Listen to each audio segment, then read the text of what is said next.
This is Bigger Questions with your host, Robert Martin.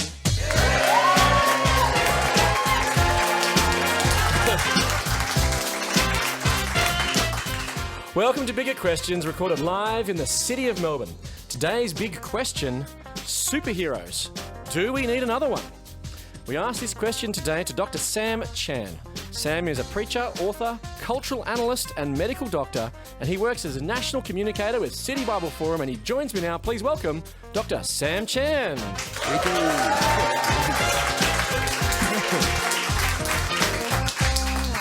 Well, Sam, welcome to Bigger Questions. Thank you, Robert. Yeah, it's great to see you. Now, Today we're talking about superheroes. Yeah. So did you ever read superhero comics when you were a kid? I grew up reading lots and lots and lots of comics, and most of them would have been superhero comics. Yeah. And it got to the point where my mum was so worried. I don't know, probably many of you aren't old enough to remember, but there was a time in the 70s, maybe even the 60s, where there was this idea that comics were bad for children on two levels. One, they would actually impede their reading skills. They need to be reading proper books. This was actually going to make them bad readers. So my mother was worried about that. But two, they were morally evil. They were going to subvert and make your children into bad people.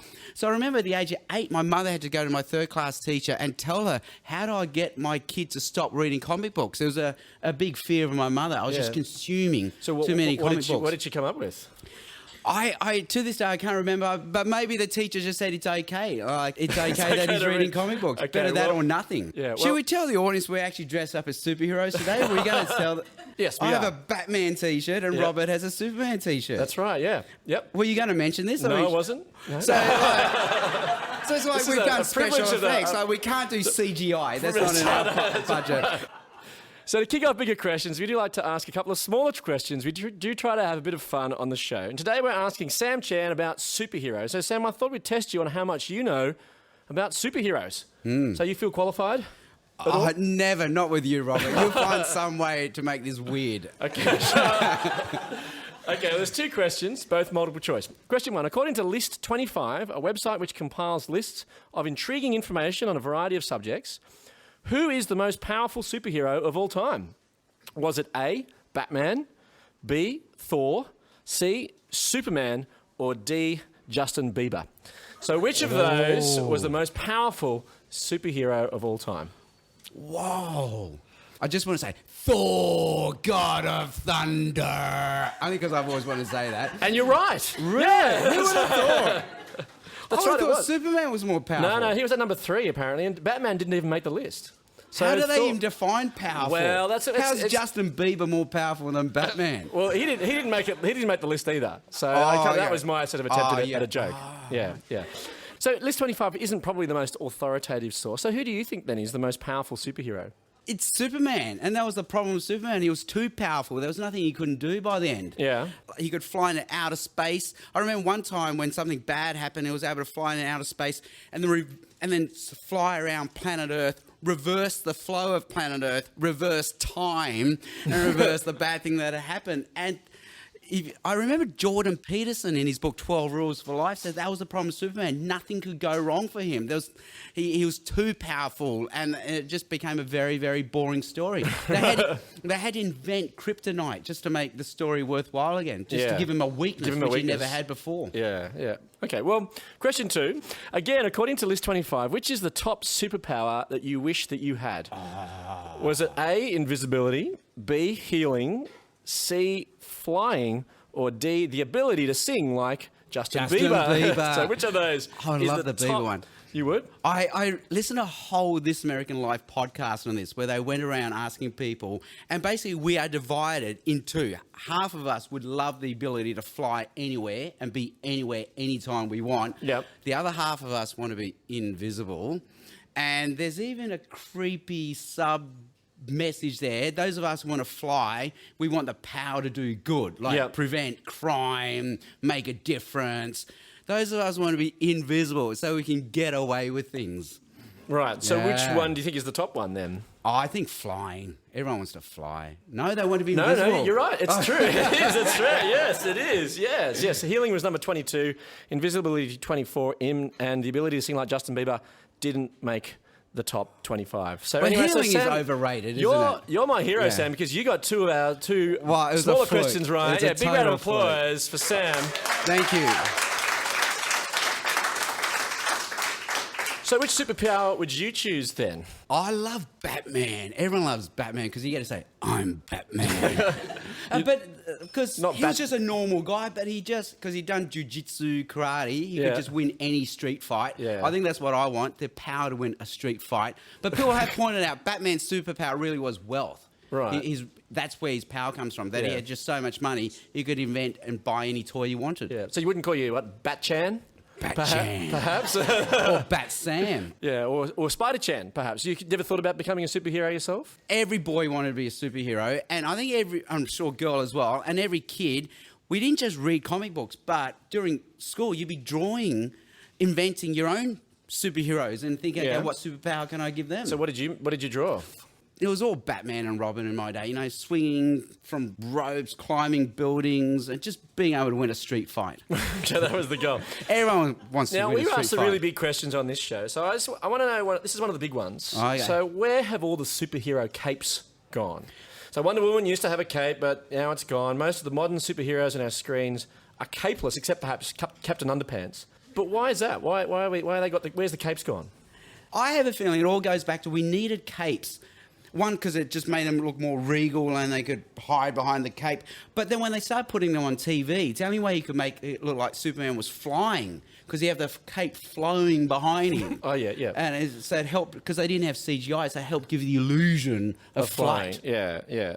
So why do you think then superheroes wear special suits? Because they do have kind of special suits and stuff, like the undies on the outside, perhaps. So why is that? It is very comical, but it's interesting. It all goes back to back in those days. They all had to juggle two identities: a mundane, earthly, boring identity, but by night they were a crime fighter, a superhero. So you have those iconic pictures of Superman parting his shirt to reveal, a costume underneath, or Batman having to slide down the bat pole and coming out in costume. And so the costume was what allowed them to maintain their secret identity. Yeah. So for Batman, it was a mask. For Superman, it was taking off his glasses. They think, how did that fool anyone? like Superman, Clark Kent, never in the same room at the same time. Now, so there's two kind of universes of superheroes. Yeah. There's the DC universe and the Marvel universe. So what's the difference between the two? Is there any difference? I remember as a kid, I could read DC and loved it because it was so simple. It was good versus evil. And it was always petty theft. They were fighting bank robbers. It was very petty stuff. But then the world of Marvel, as a kid, I couldn't handle. It was just dark, disturbing, a lot of angst, and often they were anti-heroes, and they were not accepted by society. Yeah. And they weren't fighting obvious crime, and they were unappreciated. Right, okay. And as a kid, I just wanted a simple good versus evil, white versus black sort of thing. Well, so then you've raised an interesting point there. So what then does make a superhero? Well, obviously they have a superpower, but you have two classes of superheroes. You have those who've come from an outer world, Superman, Thor, and now they have to maintain a secret earthly identity to hide who they really are. And a lot of DC was that, I'm guessing. Well, same with Marvel, they juggle the two. But then you have the ones who are, you're a normal earthly human being, and through some misfortune, you find yourself with superpowers, and now you're trying to work out how to juggle being a superhero when you were once just a normal human being. So what is then that specifically defines a superhero then? They have a power that they then have to choose to do good with or evil with. With great power comes great responsibility. Yeah. As a famous uncle once said. Okay. But isn't the whole superheroes thing, isn't it just a bit sort of childish? Rima Rigby, who's a journalist with the Telegraph in the UK, in an article entitled "No Self-Respecting Adult Should Buy Comics or Watch Superhero Movies," once said, "Can we all please grow up? Can we acknowledge that Marvel and DC have scraped right through the bottom of the barrel? Can we call time on superhero films, films which are too dark for kids, the comics were originally written for, yet too dumb for any thinking adult?" So Are they, Charles, something that mature people should watch? Well, he's obviously baiting. It's a whole high culture versus low culture, which is such an arbitrary social construct. Because comic books can be a high social culture as well. It's like I grew up Asian where you had to learn the piano because that was high culture and you couldn't learn the drums because that was low culture. But boy, now I'm wishing I could have played the drums instead because that is so much more portable as a skill than piano. Yeah. Well, superheroes, they keep reinventing themselves. So it's interesting the arc they've gone through. They start off as good versus evil. Yeah. You know, a good guy versus a petty criminal. And then it morphed into... They became anti-heroes, and it was all about angst, a lot of existential angst, like the X-Men and the Avengers. And then it morphed into comedy and parody. So you see with Iron Man, it became just like a guy just having a lot of fun, a bit like what happened in James Bond when it went to Roger Moore. It just became comedy. But now it's gone to almost like the fate of the universe is in the hands of these superheroes. So it's blown into something completely bigger. So there's obviously different types of superheroes and different types of things that they're trying to do. But I suppose it's just entertaining as well, I suppose. Is that's one of the reasons they've been attractive to people, do you think? Well, they're obviously entertaining. Like, at any moment, there's a superhero on in a blockbuster movie cinema somewhere. Yeah. They do well. It's a license to print money and sell merchandising. But they must be somehow connecting with something that we want to be true. Otherwise... we wouldn't be seeing these movies. Because they are very, very popular. In fact, and there's lots of superheroes, more coming out. Superhero films have become incredibly popular, earning big dollars. I mean, 20 years ago, they accounted for just 1% of all movie tickets sold. Now they make up over 30% of movie tickets sold. And the recent Marvel Avengers Infinity War movie set a new record as the fastest movie in history to reach $1 billion at the box office. Some even say that the superhero genre is reaching heights of popularity not seen since its origins on the comic book page. So why is this so? Why are we loving superhero films? I think we all understand there is a good versus evil plot going on, and we've had simple devices for doing that. We've had cowboy movies. Good guys wear white, bad cowboys wear black. So that was an easy one for good versus evil. Then we had World War II movies, the Allies versus the Nazis. But now this seems to have become the narratival device for sharing good versus evil. So you think that's one of the reasons they've been That's popular? one of the reasons. Why is that attractive to us, though? What does that reveal? If all we are is just atoms and molecules, another species of life on this planet, if there is no transcendent, we're actually just living each day as an event. And each day is an event. Nothing more, nothing less. It's just an event. But somehow we all sense, no, I'm part of a storyline. Yeah. But a storyline always needs several components. One, a mission, a purpose, a direction, a hope for a happy ending. Yeah. It needs good guys, but it needs bad guys. Like, stories do not work without bad guys. And that's what's interesting when you have little kids, because they find any movie, any story scary because there's always a bad guy. So Dora the Explorer has a bad guy, Swiper. And my kids are there, why does there have to be Swiper? Because then I say, it would be boring if it was just Dora the Explorer.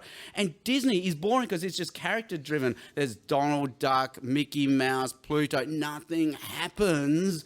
It's just they're trying to sell you merchandising. But if you want a story, there actually has to be good versus evil. Yeah. But what about some of the superheroes that are kind of vigilantes? For example, Batman, who takes justice into his own hands. Why do we still vouch for him when he's on the screen?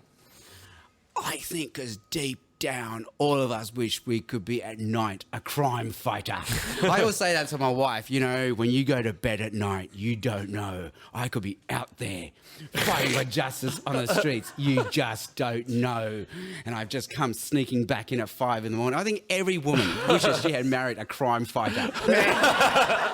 And every man wishes he'd married a dangerous woman. Maybe she's the one sneaking out at night as a vigilante. Don't you think every man wants to marry a vigilante? We might put that to our audience. A woman who could kill you with her bare hands. Probably prefer that not to happen. Yeah. But deep down, particularly if I haven't done the washing up or something. That's right. Yeah. Who knows what's going to happen? Yeah. The crime. It's everyone's secret existential desire. Yeah. But what about, so we're talking about the sort of the DC, the Marvel universe. What about the real universe? Because some dislike superhero movies because they just don't make sense in the real world. So in an article entitled 10 Reasons Why I'm Sick to Death of Superhero Movies, The author said that they don't make sense. And he said, one of the characters is a god, an actual god, fighting alongside an irradiated mutant and a bloke in a robot suit and someone who fires arrows. Does this seem ridiculous to anyone else? Thor teaming up with some mortal humans? So is this ridiculous? Superhero movies depicting gods fighting and living amongst people? Well, that's just the nature of stories, narratival devices, that they become parables, where you remove the constraints of normal life and to re-examine normal life. And sometimes you see life for what it is. And I think deep down there is this idea that there is good and evil, and maybe there's something bigger going on. So it's interesting now with the superhero movies, the genre has... Have you noticed, like, with the Infinity Wars, there were no normal people anymore. No normal, mundane, earthly people. It was just only the superheroes fighting a cosmic battle with cosmic consequences. So I think somehow it's saying... I think we have this longing that life can't just be about me. If it's just about me, this would be a really, really boring universe. Maybe there is something bigger going on. Yeah, well, but isn't there an overlap then between mythology then and superheroes? Like Avengers, you know, in Avengers there's Thor, God of Thunder. I can't do it as well as you. Thor, God of Thunder. But he's directly from Norse mythology. And so, and other superheroes have kind of come from Greek mythology, etc. So are superheroes just a kind of a continuation of myths that humanity's made up since the beginning? Maybe. Well, C.S. Lewis says every culture, every people group needs its myths to express deeper truths. And it's amazing with modernity, and we try to go the age of scientism. And I'm a doctor. I love science. I love mobile phones. I love microwave ovens. But we sense there has to be more than just physical cause and effect. We do need myths to express origin stories, identities, purpose, where we're going. Again, good guys and bad guys. So if we try to remove myths, we just end up inventing other myths. And myths, using C.S. Lewis's terminology, doesn't mean they're not true. And obviously, in a sense, superhero movies are not true. So I hope to destroy that myth for anyone. But they are expressing timeless, existential human truths. And that's why we need them. We can't remove them. So the kind of the desire for something bigger and the desire for kind of good and evil, etc. And deep down, as much as we don't like to believe it, we believe there is ontological evil. Evil does exist in and of itself. I read this book, Donald Miller, I know he's a divisive author, Blue Like Jazz, but he examined every myth of every people group, says they always have good versus evil. Like every people group senses ontological evil does exist in and of itself. I lived in America when 9/11 happened, and in America, when 9/11 happened, it was very unfashionable to talk about evil. Evil is just a social construct. It's a word invented by authority figures to impose their meta-narrative upon you. But when 9/11 happened, I remember the back page of Time magazine, or the front page, had an essay by Lance Morrow, and it said, "This is evil. Can we finally stop pretending there's no such thing as evil? Evil exists. This is ontological evil." And maybe that's what myths express to us, that there is such a thing as evil. And perhaps then that explains then the rise of superhero genre since in the last 20 years. Because it becomes the convenient device for expressing good versus evil. We can't do cowboys anymore. That's boring. But we don't want to do World War II again. So let's use superheroes as the device to convey good versus evil. Evil does exist as an ontological thing. What then about Jesus Christ? Because the Bible claims that he has miraculous powers, you know, healing, telepathy, etc. And he didn't have the ability to fly, though. I mean, is that significant that he couldn't fly? Well, who knows? Maybe he could. He did transport himself through doors, you know, after he rose from the dead. You have those stories where the disciples were in rooms and they had the doors locked, and then suddenly Jesus appears among them. You have Jesus walking on water. Yeah, so well, Jesus then had these kind of supernatural powers, etc. Was he simply then a myth that to project these longings on, or what do we make of Jesus? Well, the Bible, it's fascinating. Like, he comes as both a DC character and a Marvel character. And sometimes in the Synoptic Gospels, Matthew, Mark and Luke, he has a hidden identity. And he seems to be very earthly, very human. But if you just interpret the evidence correctly, he is the Messiah, the Son of God. And then you have the book of John, where right from the start they say, no, he's otherworldly. He's the second person of the Trinity. He's the Word. And now he's come into our world with his superpowers, like performing signs and miracles. But to your question, is he just a myth? The Bible goes way out of its way to say he's more than a myth. If he was just a myth, he'll be just another convenient story, narratival device. But actually, all myths point to him. That's why C.S. Lewis He was a Christian, and he had no problem expressing that myths express truth. But he saw myths as God planting seeds of the gospel, or the fingerprints and the footprints of God to help people have the imagination understand the Jesus story when Jesus came. So when he came, he in many ways embodied these myths, these longings that people had. Yeah. Well, this week's big question is about superheroes. Do we need another one? And in the New Testament book of Philippians, we learn something of the origin, power, and mission of Jesus, where the author, the Apostle Paul, says, in your relationships with one another, have the same mindset as Christ Jesus, who being in very nature God. So this comes back to what you were saying just before. Jesus sounds kind of pretty powerful. Could be some sort of superhero like Thor, perhaps. That seems to be what he's saying. Yeah. So what's then the difference between Thor and Jesus? There's similarities, but you're asking the differences. Well, what are the similarities? Well, one is a god, he's a son of a god with superpowers, but the obvious dissimilarity is, in the end, Thor is a myth. None of us believe he exists because there's no historical evidence for him. We just know he's a useful device. He's a myth for expressing timeless truth, but he's not a real person. So what do you think then is Jesus' special superpower? The one that's countercultural, and very countercultural for its time, because when Jesus came, this was the time of the Greco-Roman Empire, the hero, the man's man, and Jesus didn't play that game. His superpower was the ability to serve and to love and to wash feet and to forgive. Yeah, well, that idea is found in the passage as it continues, because though Jesus was in very nature God, he did not consider equality with God something to be used to his own advantage. Rather, he made himself nothing by taking on the very nature of a servant. By being made in human likeness and being found in appearance as a man, he humbled himself by becoming obedient to death, even death on a cross. So what's happening here, Sam? This doesn't sound quite like the standard kind of superhero movie script. No, that's right. And the weakness in the superhero movie script, as people who are fans will know, is what they call the third act, where the first third of the movie is good, the second third of the movie has tension and drama. The final third is a yawn fest because it's just a CGI battle where you're watching coloured pixels fight each other on a screen. Boom, boom, boom. And you know how it's going to end, and it's boring. And that's because it's just power versus power, power versus power. Where Jesus comes and just undoes all of that, and he says, you know what? It's not going to be like that. I'm going to die on a cross.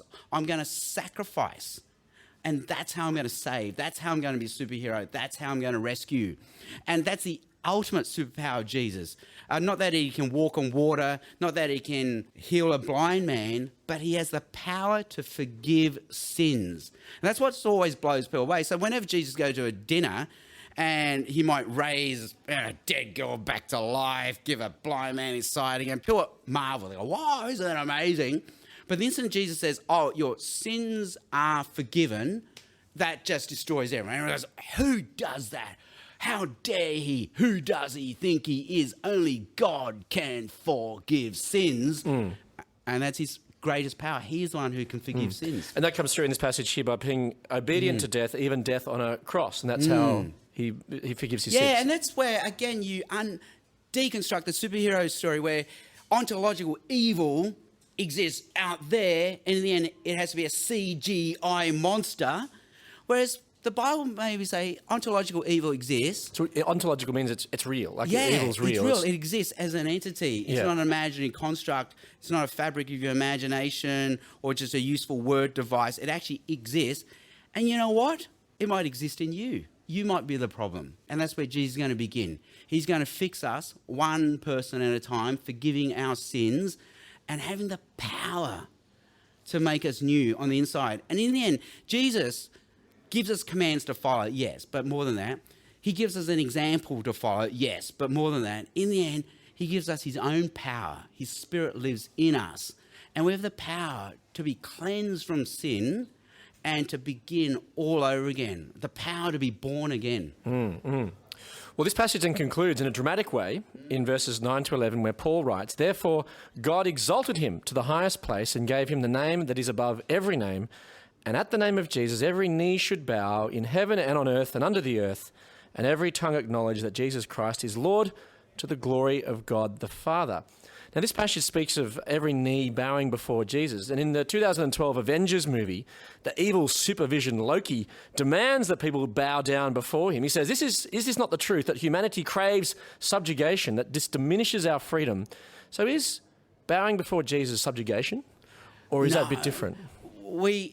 Deep down, we all crave a benevolent ruler. Apparently, that's one of our deepest yearnings, and that we're always looking for a benevolent ruler. So the problem with Lockie is he's not a benevolent ruler, but there's something peaceful, there's something apt about being in a kingdom where you get to worship and serve a benevolent ruler. And that's what Lord of the Rings plays with. Yeah. When what's his name? Strider. Yeah. He's the Messiah figure. And when he's king and he comes on his horse and he sets up his kingdom, you'd love to bow your knee before him. And that's the image of Jesus. He's the benevolent king. Yeah. Hero. He's setting up a kingdom, and you can be of Team Jesus. Yeah. It's kind of a beautiful thing then. Oh, it's a beautiful thing, and it's a peaceful thing. You find you're fit in life. So is the conclusion that Paul writes here predictable, or is it more satisfying than a CGI spectacle? It's way more satisfying. It's unpredictable because you cannot believe the hero has to die. And then maybe that's a problem with the superhero movies because they're so powerful. How do they sacrifice? How do they die? And how do they save? But Jesus does it by serving, by loving, and by dying for us in our place. So what then does Jesus' story mean for us? Well, he's a superhero, so we can have his power in our life. But interestingly, that Philippians thing shows that the journey to glory is through a journey of suffering. So our world, our life here, in the end will be a journey to glory with Jesus, but it goes through a journey of suffering. So Sam, superheroes. I'm Batman. Do we need another one? We need one after the Infinity Wars because it left us on a cliffhanger. But in the end, they all point to Jesus, who's our superhero, who gives us more than commands to follow, more than an example to follow, but he gives himself to us. Let me leave you with the Bible's answer to the big question, do we need another superhero? From Philippians chapter 2. Christ Jesus, who being in the very nature God, did not consider equality with God something to be used to his own advantage. Rather, he made himself nothing. By taking the very nature of a servant, being made in human likeness, he humbled himself by becoming obedient to death, even death on a cross. I look forward to you joining us next time for bigger questions. Please thank our guest today, Dr. Sam Chan. Thank you.